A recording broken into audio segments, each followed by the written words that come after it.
Hey there, YouTube. Cheers. Thought I'd come on with the second installment of Let's Go for a Spin. This represents the records that I listened to the week of um, October 27th through the beginning of November. So, again, thanks for watching. Thanks for spending a little bit of time here with me on another beautiful day. And so, the first record that I listened to, and this isn't necessarily in the order that I listen to the records during the week. It's just how I pile them up here. So the first record we'll go over that I listened to was Genesis, Selling England by the Pound. This is a 2023 reissue from Rhino, the Start Your Ear Off Right that they do every October. And so that's what this is from. I do have an early pressing of this, but this is in much better condition. And so this album, back of the cover, front of the cover, this is on a clear vinyl on the Charisma label, as a lot of the Rocktober stuff and Start Your Ear Off Right stuff. And I'm maybe this is Start Your Ear Off Right 2023. Usually it's Rocktober and October. I'm not sure. Maybe I did get this um, at the beginning of 2023. I can't remember. I apologize. Either way, that's not important. This is a really interesting album, though, that this one, I feel like this album you need to listen to all the way through. And so this is interesting in the sense that uh, this is the first album where Phil Collins appears on as the lead singer. He's singing on "More Fool for Me" on this song, and I believe, and so this, I'm sorry, this came out in '73 initially, and so this came out.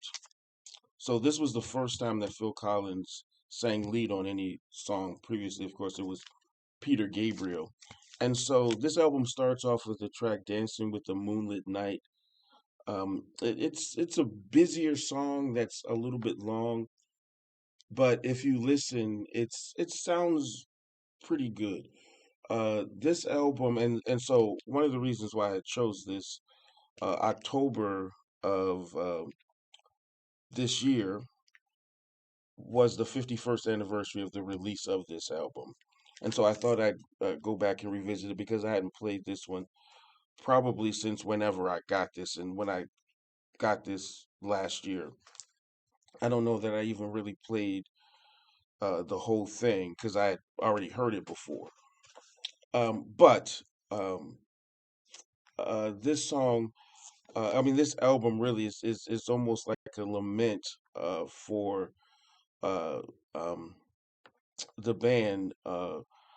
Complaining about how Americanized, I guess, if you will, uh, England had become.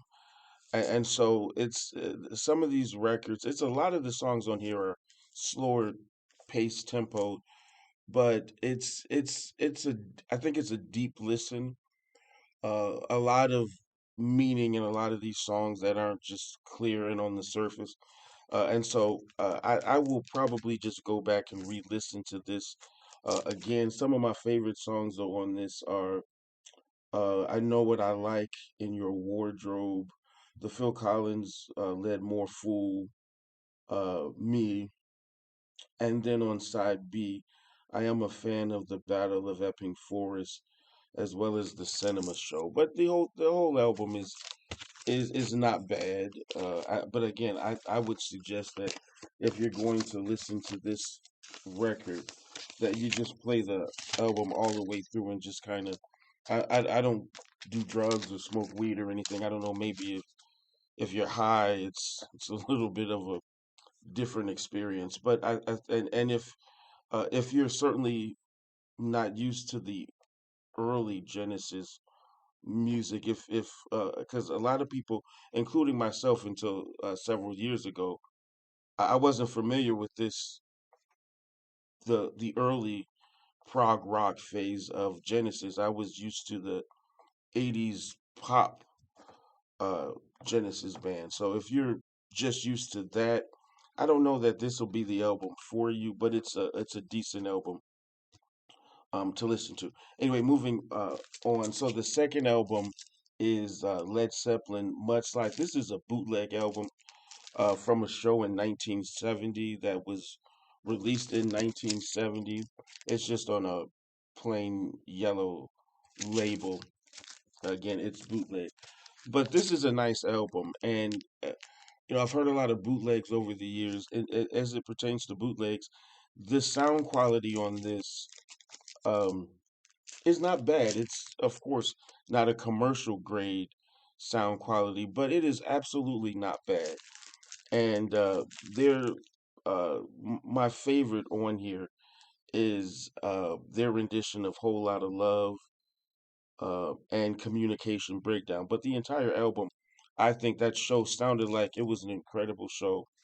It had a lot of great energy. It seemed as though they really connected with the audience that was there. And so, although it's not easy to get these bootleg albums, and I really uh, debated on if I should show this because the music that I show, my hope is that if anyone is interested in it, it's available and they can just go get it, and it's not that hard to find. And I'm sorry, this Genesis, the price tag's still in here.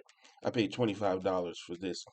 This one, I think I paid 25 for this as well at one of my local record stores. Again, Mudslide, Led Zeppelin. I think it's a good album. I think it was a great performance, and I would highly recommend it. The next album for the week is Sir Joe Quarterman and Free Soul. It's a self-titled album on the GSF label. This initially came out in the mid 70s, I want to say, but I'm not 100% sure. And so this is a reissue that I have that came out a few years ago. I'm trying to see on here if it's got a year that it was released, but this artwork that you see, this was actually done by Joe Quarterman uh, himself. Really interesting.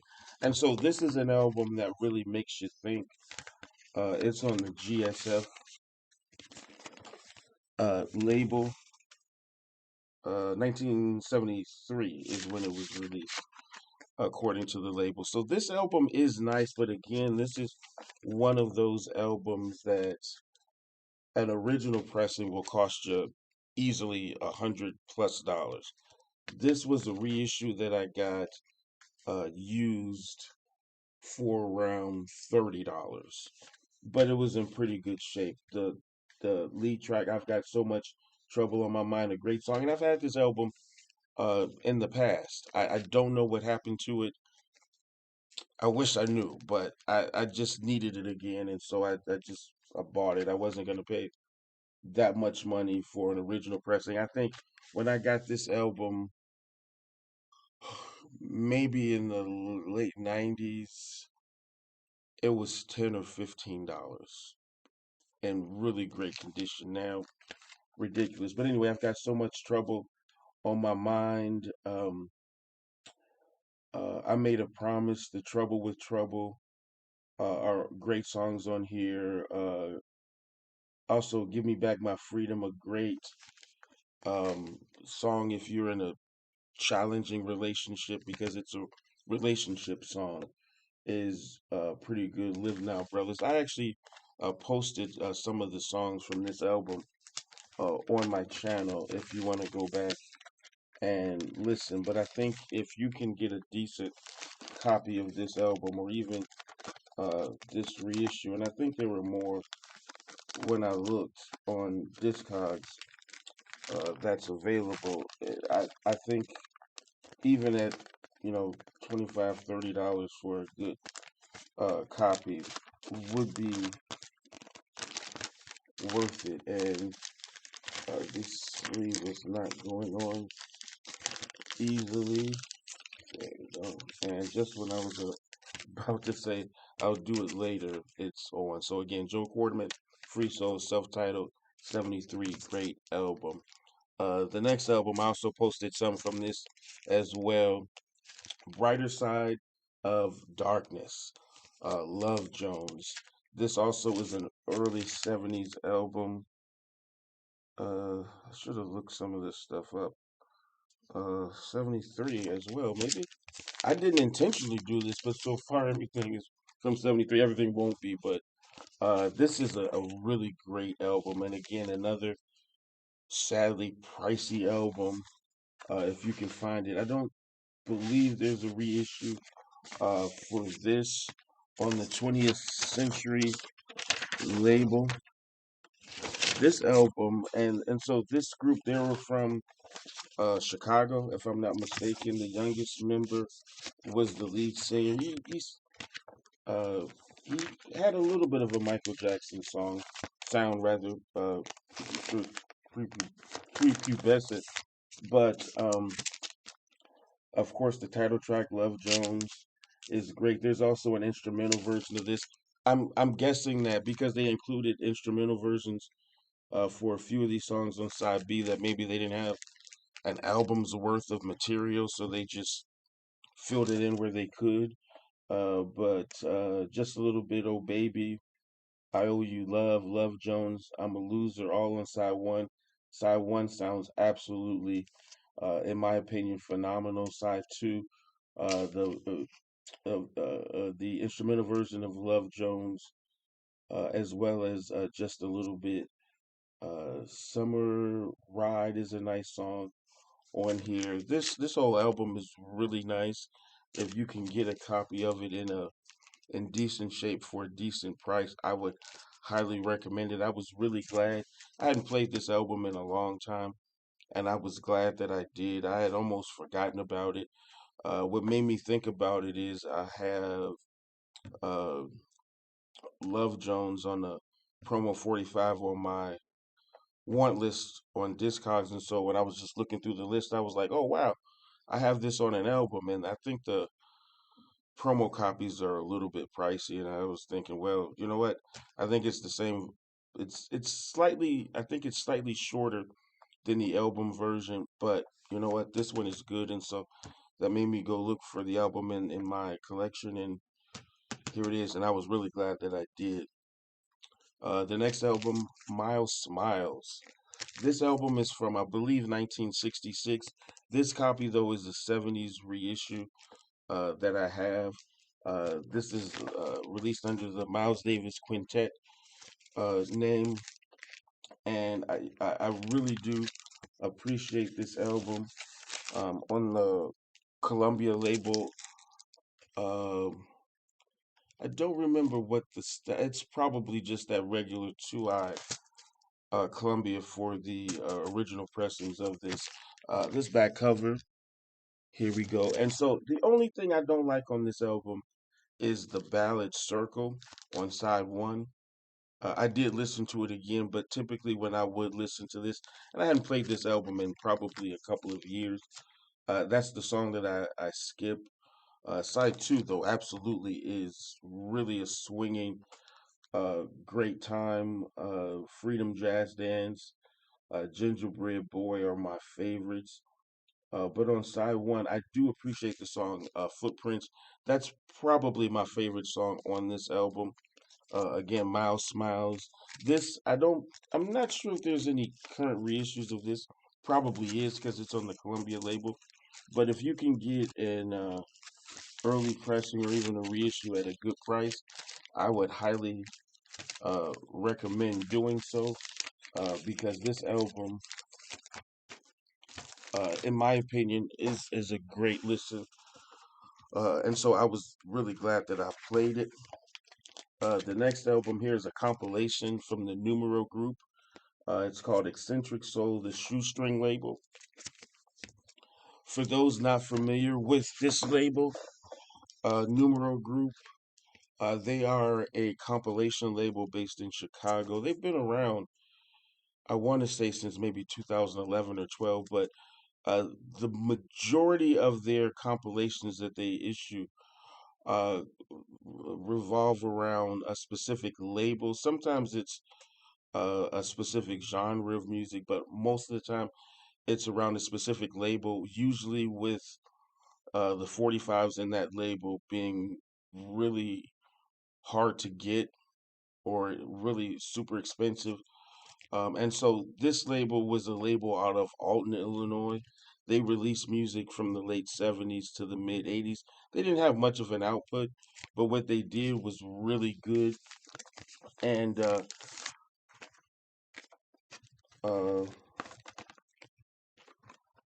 trying to, I didn't have the album out in the packaging like I should have.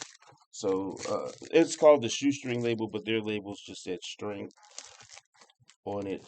And so here's the label on this one. My favorite song on here, excuse me, is a song on first one on side one. The James Family, We've Got It Made. That song is just this. That song came out in '83, and I looked it up. The median price for that 45 is $550. Maximum sold price is 1,500. So that's where not all of the songs on uh, that they release on these compilations are that expensive, but a lot of them, if you were to compile all of the singles from a particular label, it would probably take years and it would cost you thousands, if not tens of thousands of dollars. And so this is one of the nice um, compilations. This shoestring label was primarily a disco-y dance label. A lot of the stuff that Numero Group does is real soulful music, but this one is more upbeat, more disco-y kind of a sound. And I just randomly selected it from I probably have 25 or 30 of these compilations in my collection. Some of them are single albums like this one. Some are two record sets. Some are three or even four records. But I've never heard a Numero Group compilation that I didn't like. So every chance that I get, I do pick one up. And so I would really recommend this for those who are into this kind of music. These aren't that expensive either. I probably paid 22, $23 for this. I believe I got it used, but I don't think it had been played much. It was still in the shrink. And so this is a 2024 reissue. It's Numero Group N096. So I'm thinking this is just a reissue of it. It it probably originally came out some years ago. I'm not sure. But again, this record is really nice. I really want to do a week of just uploading music from these different Numero Group compilations. So that is something that I will maybe look to do. But anyway, I want to end this as quickly as possible. So the 12-inch song that I listened to for the week was, and I hadn't played it in a while, Earth, Wind, and Fire, Boogie Wonderland. I had forgotten how nice this 12-inch single is. I have this on a promo 45, and when I play this song, it's normally on that promo 45, but this dance version of the song on here, just you just can't help but shake your groove thing and enjoy it. It's on the that Arc label that I really like. It's long. It comes in at 9 minutes and 31 seconds. The whole thing rocks. It's in my opinion. Then it's got the instrumental version on the B side. And so, oh man, I just really enjoyed. I played this actually twice because it sounded so good. I had to go back for more. And so that does complete the records that I listened to for the week. I thank you so much. And this album, I mean, this 12 inch, I think I paid like $2 or $3 for it some time ago. Well worth it. The Numero Group record, I think told you, I don't remember exactly, but it was 21, 22, $23. Some of their collections can get a little bit expensive, but to me, it's worth it. So we're 20 minutes in. I didn't want it to go this far. Thank you so much for watching. I appreciate you spending time with me. Let's continue to move forward uh, and let's look out for ourselves and for each other. Thank you so much, YouTube. Have a blessed and wonderful day.